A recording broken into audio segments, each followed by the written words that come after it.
But Braddock dismissed his concerns, would not pay attention to him. He knew better. Washington was just a local rube.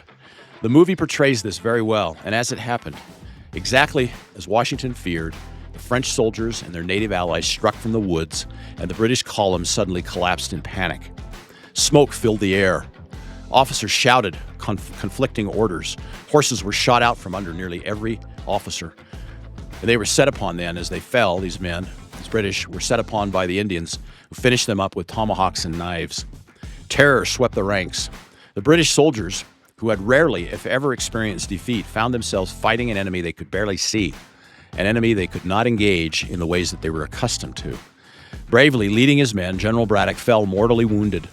His army disintegrated before his eyes, and in the middle of the chaos, George Washington took charge, riding back and forth across the battlefield, giving orders, encouraging frightened soldiers, and helping organize a retreat, an organized retreat that prevented a total massacre.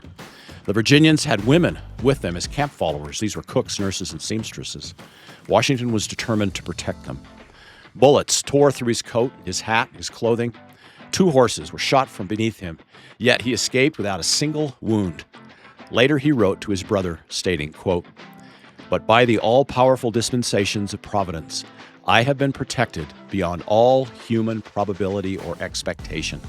For I had 4 bullets through my coat, and 2 horses shot under me, yet escaped unhurt, although death was leveling my companions on every side," unquote. This was a letter from George Washington to his brother John Augustine Washington. It was written just shortly after the battle.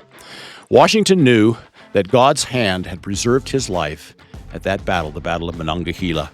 At special moments, he would relate the story to others, those who were especially close to him.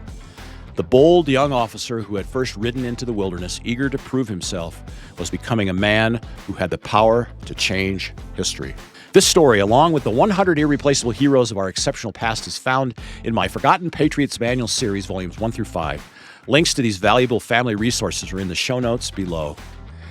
The movie makes the point that when the American colonies declared their independence 2 decades later, George Washington was no longer an untested young officer. The nation he would help establish owed much to those early years when success seemed impossible and failure seemed to be his only companion. You know, one of the best books I've read showing the refining process that George Washington experienced is titled George Washington, Entrepreneur in Chief. Excellent book.